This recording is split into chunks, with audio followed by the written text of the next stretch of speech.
This is a review of the base campaign for Monster Hunter Wilds. It doesn't talk about the end game or any other content that takes place after the credits roll. Since I do not have extensive experience with the franchise, this video is targeted at players like me who are relatively new to the franchise. After hitting more than 1.3 million concurrent players on Steam in the first few hours of its release, Monster Hunter Wilds is now a monstrous hit for Capcom. That doesn't mean the game isn't without a few issues. In fact, on day 1, the game received a mixed review rating on Steam, primarily due to its poor performance on PC. But we'll get to that later. The game itself has been receiving mostly good reviews as it lives up to the standards of the now 20-year-old franchise while also being accessible enough to welcome new players. For those who don't want to watch the full video, here's the summary. The base campaign is short, enjoyable, and quite easy, at least compared to the previous two games in the series. These games are meant to be played for a long time, so finishing the campaign is only step 1 towards experiencing the game. I am currently not aware of what is included in the end game, but media outlets have suggested that it has content worth another 15 to 20 hours. If you are playing on PC during the launch window, do make sure you will actually be able to run the game smoothly or else wait for some performance patches. Apart from the PC performance hiccups, there is little to complain about Monster Hunter Wilds. It is an excellent introduction to the series for new players and offers many quality of life improvements to returning players. On the whole, I enjoyed the 12 to 13 hours I spent on the campaign. Now on with the full review. I will include an obligatory spoiler warning, but this franchise is kind of immune to spoilers because it's just one monster fight after another. Still, proceed at your own caution.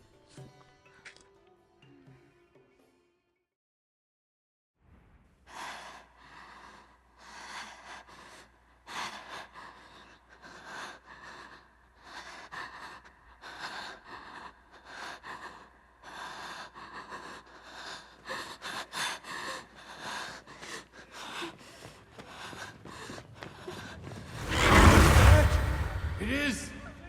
What do we do? If you are new to the franchise, here's an open secret.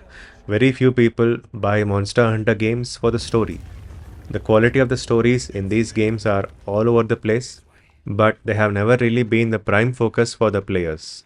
That doesn't mean the developers have given up on narrating good stories. The story of Monster Hunter Wilds does its best to convey an emotional narrative about a young boy who is forced to escape from his village after it is attacked by a monster. The boy, Nata, is rescued by the organization called the Hunters Guild, who specialize in hunting monsters. After hearing the boy's tale, the guild agrees to send a team of specialists to return the boy to his village. You are the lead hunter of that expedition, and thus begins the story of tracking down one monster after another, all the while trying to find the boy's mysterious village. The story cutscenes are all beautifully directed, and the voice performances in both English and Japanese are quite well done. Since the story is seen as the primary roadblock to accessing the end game, it is kept quite short and can be completed in anywhere between 10 to 15 hours, depending on your experience level and whether you play solo or with a squad. Looks like he's incapacitated. Touch that nest, and we'll be next.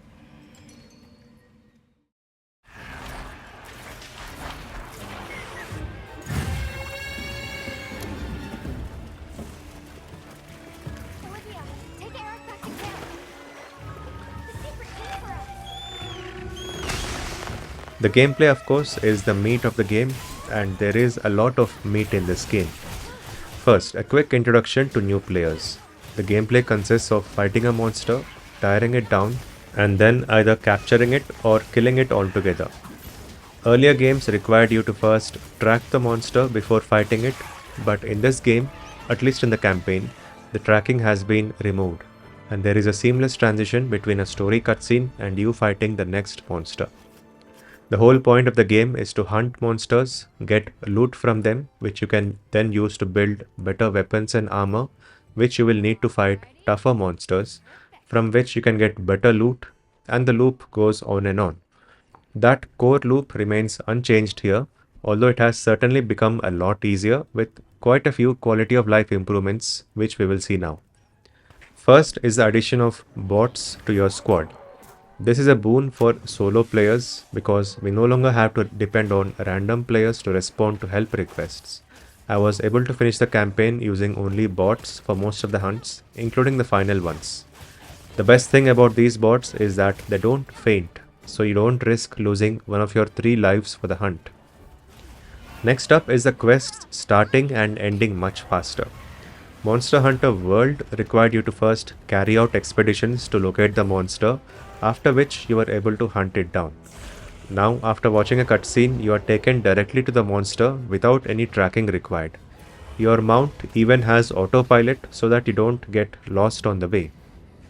I agree this seems like a bit too much of spoon feeding, but the focus is kept firmly on the actual fights, and I'm not complaining. After the fight is done and you have collected your carvings, you normally had to wait around until the timer ended. Not anymore. Now you can choose to end the quest immediately if you are playing solo, and in multiplayer there is a voting system where everyone needs to vote in order to leave immediately.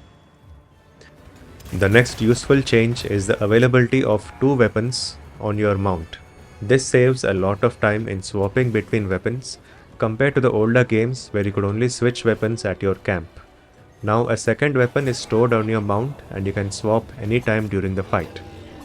Speaking of weapons, there are the usual 14 types to choose from, and for newer players who might be confused about which one to pick, the game has a guided tutorial of sorts which asks you questions on your preferred playstyle and then recommends you the best weapon for that playstyle.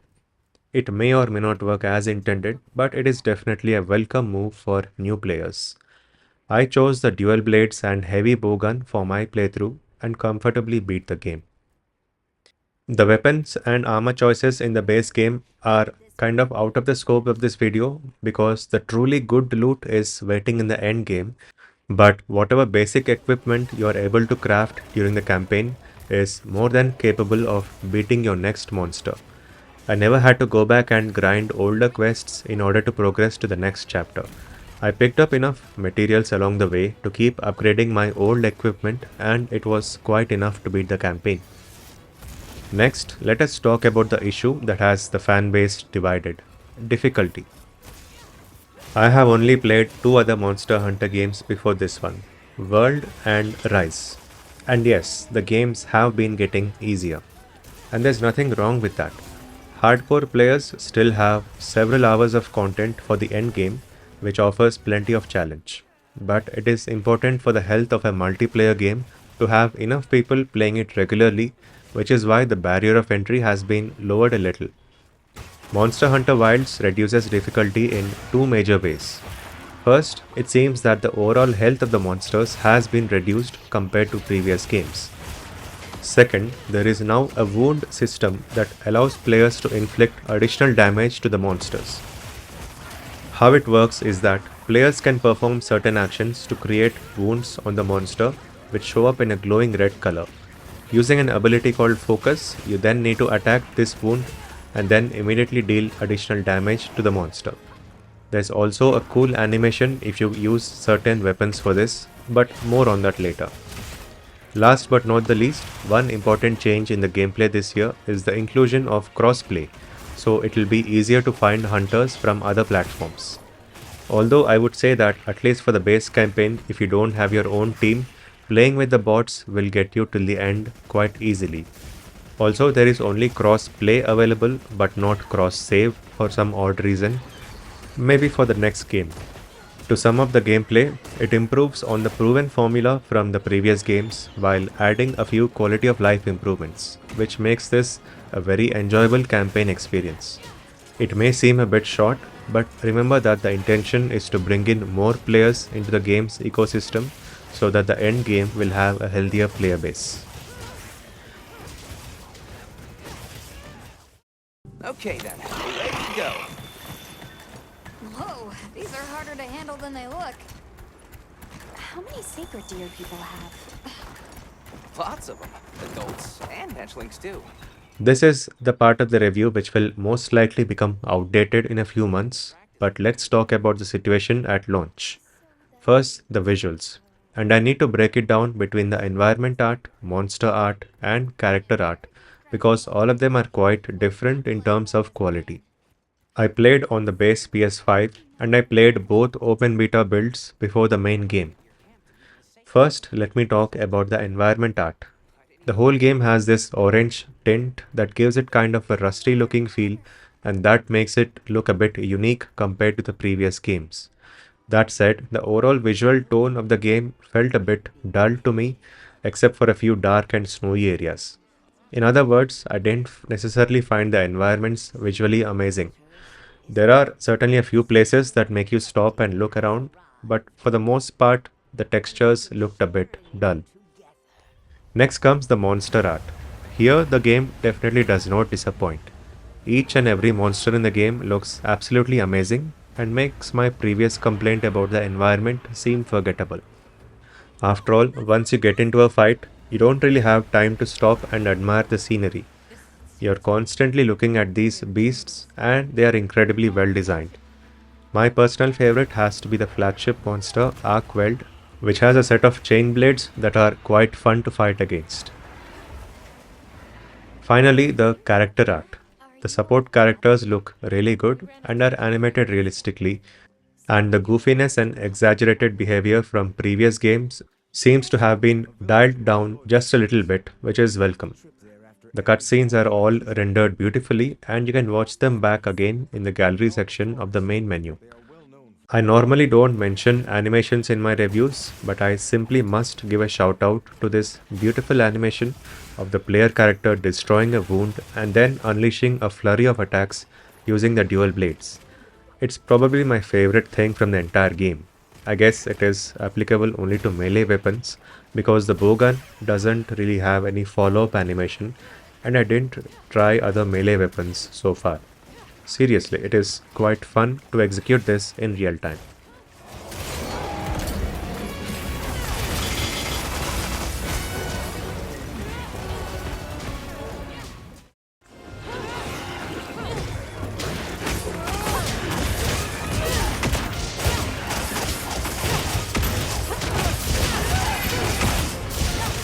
Let me get the music out of the way first because unfortunately, even though it is quite good, the music does take the back seat in this game. During intense monster fights, the music keeps you hyped and amped up, and while exploring the surroundings and lazing around the village, there are a few soothing tunes to keep you relaxed. No complaints about the music whatsoever, but sadly, the sounds and sound effects completely overshadow the music. Whether it's the sounds of the monsters roaring and responding to your attacks, or your weapons making loud, crunchy noises as they rip up the monsters, the sounds in this game are a delight, as they have always been in the franchise. And let me take this opportunity to insert another clip of that delightful wound follow-up animation. Just listen to those sounds once again.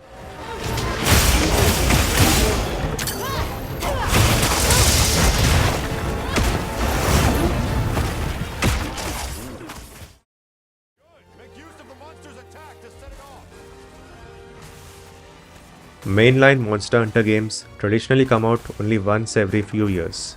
Assuming Capcom continues that trend, Wilds is an excellent base for the next few years of Monster Hunter. There will be updates and DLC piled onto this base, making it unrecognizable in a couple of years, but the campaign experience as it exists today will likely remain the same, and it is a good one.